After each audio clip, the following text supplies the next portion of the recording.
मात्र ये 7 पॉइंट जान लो, तुलसीदास जी का जीवन परिचय जिंदगी भर नहीं भूलोगे, ये गारंटी है। और अगर कभी भूल गए तो आकर के चैनल को अनसब्सक्राइब कर देना, ये मेरी गारंटी है। तुलसीदास जी का जीवन परिचय मैं आपको ट्रिक के साथ बताने वाला हूँ। यहाँ पर ये देखिए मैंने 7 पॉइंट लिखे और 7 पॉइंट में ही आपको पूरा जीवन परिचय तैयार हो जाएगा, अच्छे तरीके से याद हो जाएगा। तो बहुत से लोग यहाँ पर बताते हैं कि आपको 10 पेज लिखना है, 15 पेज लिखना है, सब बकवास है। मैं आपको यहाँ पर बिल्कुल शॉर्ट तरीके से इतना ही आपको लिखना है और पूरा जीवन परिचय आपको याद हो जाएगा। मात्र 7 पॉइंट में आपको पूरा जीवन परिचय याद करवा दूंगा। तो वीडियो को आखिरी तक आपको देखना है और समझना है। बस यही शर्त है कि वीडियो को आखिरी तक देखना है और जो भी बताया गया है वह अच्छे से समझना है। आपको पूरा जीवन परिचय याद हो जाएगा, ज़िंदगी भर नहीं भूलोगे। तो चलिए जान लेते हैं ये 7 पॉइंट कौन कौन से हैं और आपको ट्रिक के साथ बताने वाला हूँ यहाँ पर 7 पॉइंट में कि किस तरीके से आपको पूरा जीवन परिचय याद करना है। तो चलिए सबसे पहले जान लेते हैं कि किस तरीके से आपको लिखना है।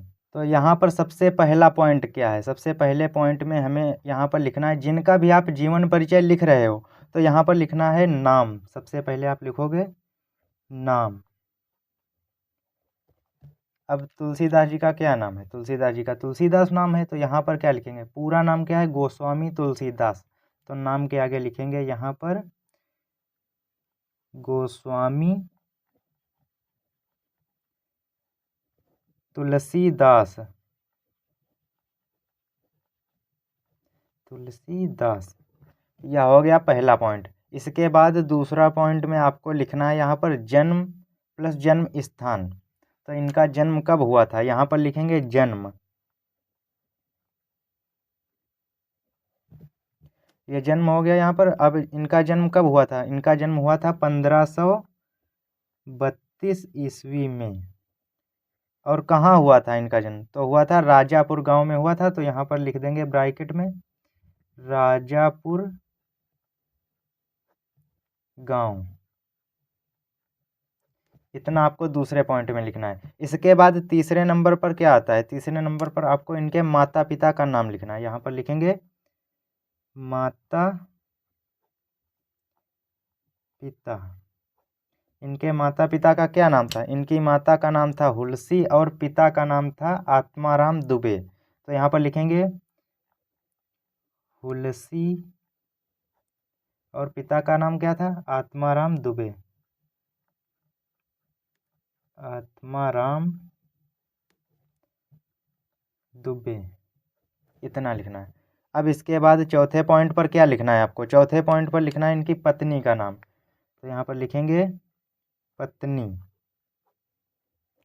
इनकी पत्नी का क्या नाम था? पत्नी का नाम था रत्नावली। तो यहाँ पर लिखेंगे रत्नावली। और दोस्तों यहाँ पर मैं आपको 7 पॉइंट बताने वाला हूँ। इसके बाद एक और पॉइंट आपको बोनस पॉइंट बताने वाला हूँ। उस पॉइंट से आप पूरा का पूरा जीवन परिचय अच्छे से लिख लोगे। यहाँ पर मैं आपको ये ट्रिक बताने वाला हूँ, उससे आप पूरा का पूरा जीवन परिचय लिख लोगे तो आप वह पॉइंट बिल्कुल भी मिस मत करना। बहुत ही ज़्यादा इम्पोर्टेंट पॉइंट है, तो वो ज़रूर से देखना। तो यहाँ पर 4 पॉइंट हो गए हैं। इसके बाद 5वें नंबर पर क्या लिखेंगे? 5वें नंबर पर लिखेंगे कि इनकी मृत्यु कब हुई। तो यहाँ पर है मृत्यु। तो इनकी मृत्यु हुई थी 1623 ईस्वी में। तो यहाँ पर लिखेंगे 1623 ईस्वी। और कहाँ हुई थी? काशी में हुई थी। तो यहाँ पर लिख देंगे काशी। इतना हो गया। इसके बाद 6 नंबर पर क्या लिखेंगे हम? इनकी शिक्षा। तो इनकी शिक्षा क्या हुई थी वो यहाँ पर आप लोगों को लिखना है। तो यहाँ पर इनके जो गुरु थे वो नरहरि दास इनके गुरु थे, उनके द्वारा ही इनकी शिक्षाएं जो भी हुई थी वो हुई थी। तो इनकी शिक्षा जैसे कि वेद, वेदांत, दर्शन, इतिहास, पुराण, ये इसमें इनकी शिक्षाएं थी।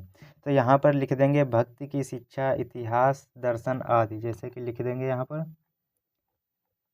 भक्ति की शिक्षा और लिख देंगे यहाँ पर इतिहास,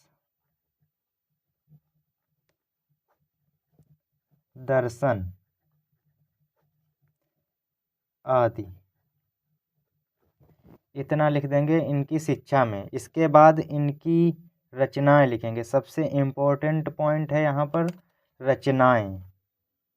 यहाँ पर लिखेंगे रचनाएं। तो इनकी बहुत सी रचनाएं थीं, जैसे कि रामचरितमानस, कवितावली, गीतावली, विनय पत्रिका, जानकी मंगल, पार्वती मंगल, इस तरीके से इनकी रचनाएं थीं। तो यहाँ पर 3 से 4 रचनाएं लिख देंगे। तो सबसे पहले लिखेंगे यहाँ पर रामचरित मानस, उसके बाद लिखेंगे विनय पत्रिका, विनय पत्रिका, इसके बाद लिखेंगे कवितावली, कवितावली, इसके बाद लिखेंगे गीतावली, गीतावली। इतने हो गए दोस्तों आपके 7 पॉइंट। बस मात्र आपको इतना याद करना है। आप लोगों को एक पेज में इतना लिख लेना है और उसे अपने साथ में रखना है, या फिर आप जहाँ पर भी पढ़ाई करते हो वहाँ पर सामने आपको चिपका लेना है।